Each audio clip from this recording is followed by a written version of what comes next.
ಇದೇ ವಿಚಾರಗಳಿಗೆ ಸಂಬಂಧಪಟ್ಟಂತೆ ಸಾಕಷ್ಟು ರಾಜಕೀಯ ಮಾತುಗಳು ಆಚೆ ಬಂತು.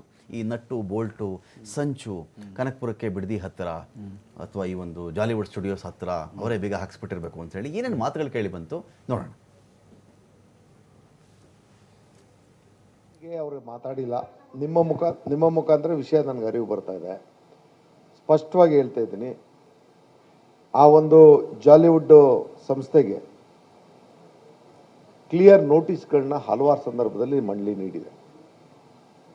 ನಮ್ಮ ರಾಮನಗರ ಆಫೀಸಿಂದ ಅವ್ರಿಗೆ ಶೋಕಾಸ್ ನೋಟಿಸ್ಗಳನ್ನ ಪದೇ ಪದೇ ಕೊಟ್ಟಿದೆ. ಆ ಒಂದು ನೋಟಿಸ್ಗಳು ಕೊಟ್ಟಾಗಲೂ ಕೂಡ ಅವ್ರು ಸ್ಪಂದಿಸಿಲ್ಲ. ಜೊತೆಗೆ ಮೇಯ್ನ್ ವಿಚಾರ, ನಿಮ್ಮೆಲ್ಲ ಮಾಧ್ಯಮ ಸ್ನೇಹಿತರಿಗೆ ನಾನು ಈ ವಿಷಯಕ್ಕೆ ಸಂಬಂಧಪಟ್ಟಂಗೆ ಹೇಳ್ತಕ್ಕಂಥ, ಅವ್ರ ಕನ್ಸೆಂಟೇ ತಗೊಂಡಿಲ್ಲ, ಕನ್ಸೆಂಟ್ ಅಪ್ಲೈನೇ ಮಾಡಿಲ್ಲ. When such is the thing, ಇನ್ನಿತರ ವಿಚಾರನ ಮಾತಾಡೋದಕ್ಕೆ ಅವ್ರಿಗೆ ಹಕ್ಕೇ ಇಲ್ಲ.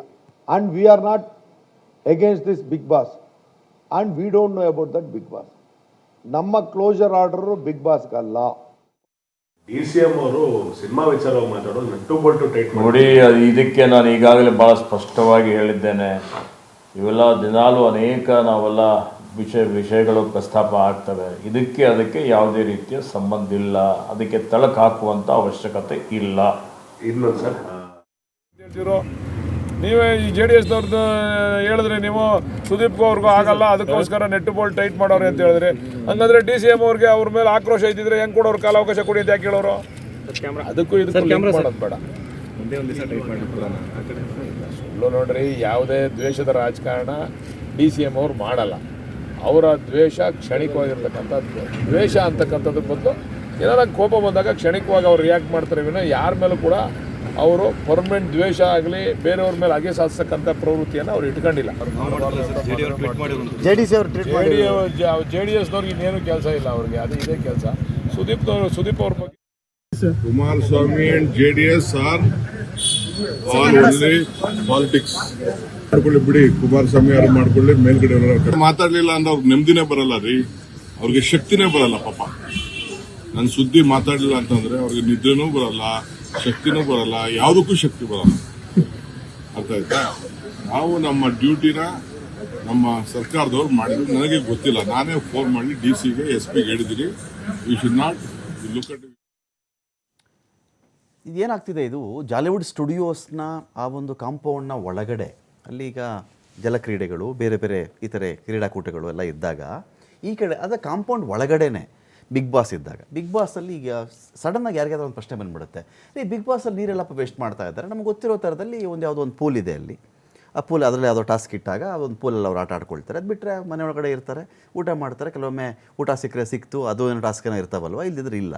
ಪಾಪ ಇವರೇನು ಮಾಡಿದ್ರು ಅಂಥೇಳಿ ಇದರಲ್ಲಿ ನೀವು ಜಾಲಿವುಡ್ ಸ್ಟುಡಿಯೋಸ್ಗೆ ಕ್ರಮ ತೆಗೆದುಕೊಳ್ಳುವ ಭರದಲ್ಲಿ ಅದರ ತಾಪ, ಅದರ ಬಿಸಿ ಬಿಗ್ ಬಾಸ್ಗೆ ತಾಕದಂತೆ ನೋಡ್ಕೊಳ್ಬಹುದಾಗಿತ್ತ ಅಂತ ಹೇಳಿ. ಇಲ್ಲ ನೋಡಿ ಸರ್, ಆ ಶೋ ಪರವಾಗಿ ವಕಾಲತ್ತಲ್ಲ ನಂದು. ಇಲ್ಲ ನೀವು ಅದನ್ನ ಬೈಫರ್ಕೇಟ್ ಮಾಡಿ ನೋಡಬಹುದು, ಒಂದು ಅವಕಾಶ ಇತ್ತಾ? ನೋಡಪ್ಪ, ಜಾಲಿವುಡ್ ಆಕ್ಟಿವಿಟೀಸ್ ನಮ್ಗೆ ಯಾವ್ದು ಇರ್ಕೊಡ್ದು, ಬಿಗ್ ಬಾಸ್ ಸಪರೇಟ್ ಅಂತ ನೋಡ್ಬೋದಾಗಿತ್ತ? ಬಿಗ್ ಬಾಸ್ ಕಡೆಯಿಂದ ನೀರು ಚೆಲ್ಬಿಟ್ಟಿದ್ರು, ಮೋರಿಗೆ ಏನೋ ತೊಂದರೆ ಮಾಡಿಬಿಟ್ಟಿದ್ರು, ಅದೇನಾದ್ರು ಇತ್ತ ಅಂತ ನೋಡಿ. ಈಗ ಅಲ್ಲಿ ಬಿಗ್ ಬಾಸ್ ಶೂಟಿಂಗ್ ನಡೀತದೋ, ಇನ್ನೊಂದು ಸಿನಿಮಾ ಶೂಟಿಂಗ್ ನಡೀತದೋ, ಅದು ಈ ನಿಯಮಗಳಿಗೆ ನಗಣ್ಯ.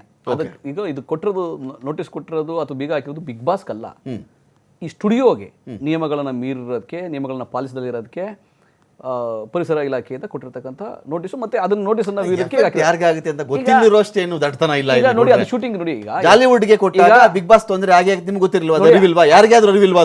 ಆ ಶೂಟಿಂಗ್ ತೊಂದರೆ ಆಗುತ್ತೆ, ಮಾಡಬೇಕಾಗತ್ತೆ ಅಂತ ಗಮನ ಕೊಟ್ಕೋಬೇಕಾಗಿರೋದು ಆ ಜಾಲಿವುಡ್ ಸ್ಟುಡಿಯೋಸ್ನವರು. ಓಕೆ, ತೊಂದರೆ ಆಗುತ್ತೆ ಶೂಟಿಂಗಿಗೆ, ನಾವು ನಿಯಮಗಳನ್ನ ಪಾಲಿಸಬೇಕು, ನಾವು ಸರ್ಟಿಫಿಕೇಟ್ ತಗೊಬೇಕು, ಈ ಎಲ್ಲ ಏನು ಆ ನೀರನ್ನು ಹೆಂಗೆ ಶುದ್ಧೀಕರಣ ಮಾಡೋದು, ಅದಕ್ಕೆ ಚಿಕ್ಕ ಘಟಕನ ಹಾಕೋಬೇಕು, ತ್ಯಾಜ್ಯ ವಸ್ತುಗಳನ್ನ ವಿಂಗಡಣೆ ಮಾಡಬೇಕು, ಅದೇನು ಪರಿಸರ ಇಲಾಖೆಯಿಂದ ಏನು ನಿಯಮಾವಳಿ ಅದನ್ನು ಪಾಲಿಸಬೇಕು ಅಂತ ತಿಳ್ಕೊಬೇಕಾಗಿದ್ದವರು ಜಾಲಿವುಡ್ ಸ್ಟುಡಿಯೋಸ್ ಮಾತ್ರ. ಅವರ ತಪ್ಪಿನಿಂದ ತೊಂದರೆ ಆಗಿದೆ ಹೊರತು ಬಿಗ್ ಬಾಸ್ ಶೂಟಿಂಗ್ನವ್ರಿಗೆ ಬೇರೆ ಸರ್ಕಾರದಿಂದ ಆಗಲಿ ಅಥವಾ ಪೊಲ್ಯೂಷನ್ ಕಂಟ್ರೋಲ್ ಬೋರ್ಡಿಂದ ಅಲ್ಲ. Pollution control board big boss ಅನ್ನೋದು ಗಮನಕ್ಕಿಲ್ಲ ಅವ್ರಿಗೆ. ಅವ್ರಿಗಿರೋದು ಜಾಲಿವುಡ್ ಸ್ಟುಡಿಯೋಸ್ ಅವರು ನಿಯಮ ಬಾಹಿರವಾಗಿದ್ದಾರೆ ಅನ್ನೋದು ಮಾತ್ರ.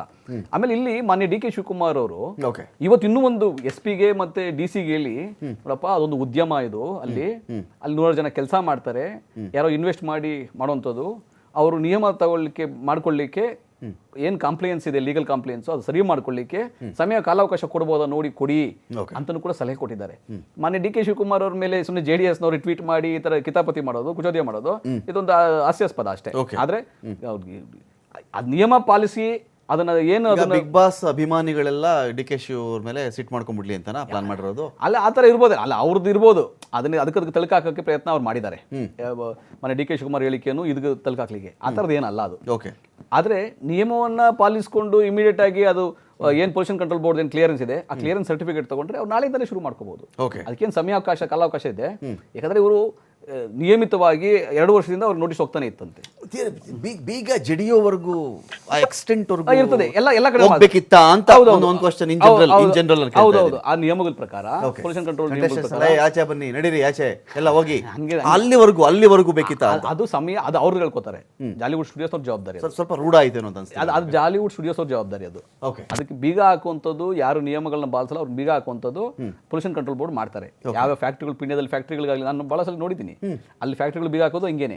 ಪೊಲ್ಯೂಷನ್ ಕಂಟ್ರೋಲ್ ಬೋರ್ಡ್ ಕ್ಲಿಯರೆನ್ಸ್ ತಗೊಂಡಿಲ್ಲ ಅಂದ್ರೆ ಆ ಥರ ಬೀಗ ಹಾಕ್ತಾರೆ. ಅವ್ರು ಇಮಿಡಿಯೇಟ್ ಆಗಿ ಅದು ಕಂಪ್ಲೇಂಟ್ಸ್ ಮಾಡಿ ಅದೇನು ನೋಟಿಸ್ ಸರ್ಕಾರಕ್ಕೆ ಏನು ಶುಲ್ಕ ಕಟ್ಟಬೇಕು, ಸರ್ಕಾರ ಶುಲ್ಕ ಕಟ್ಬಿಟ್ಟು ದಂಡ ಕಟ್ಬಿಟ್ಟು ಅದು ಕ್ಲಿಯರ್ ಮಾಡ್ಕೊಬೇಕಾಗ್ತದೆ. ಆದ್ರೆ ಇದು ಹೊಣೆಗಾರಿಕೆ ಜಾಲಿವುಡ್ ಸ್ಟುಡಿಯೋಸ್ನವರು. ಅವ್ರಿಗೆ ಅಪರಾಧಿಗಳು, ಬಿಗ್ ಬಾಸ್ನವ್ರು ಅಪರಾಧಿಗಳಲ್ಲ ಪಾಪ. ಅವ್ರಿಗೇನು ಕಾರ್ಯಕ್ರಮ ಮಾಡ್ತಾ ಇದ್ರು ಅಲ್ಲಲ್ಲ ಶೂಟಿಂಗ್ ಮಾಡ್ಕೊಂತಾರೆ. ಶೂಟಿಂಗ್ ಏನು ಅದಕ್ಕೇನು ತೊಂದರೆ ಇಲ್ಲ. ಅವ್ರಿಗೇನು 4 ಕೋಣೆ ಇಲ್ಲ ಒಂದು ಚೌಲ್ಟ್ರಿಲ್ ಬೇಕಾದ್ರೆ ಶೂಟಿಂಗ್ ಮಾಡ್ಕೊಂತಾರೆ. ಆ ರೀತಿ ನನ್ನ ಪ್ರಕಾರ ಕ್ಯಾಮ್ರಾಗಳು ಪ್ರೊಡಕ್ಷನ್ ವರ್ಕ್ ಮಾಡಲ್ಲ. ಹೌದು, ಅಷ್ಟೊಂದು ನನಗೆ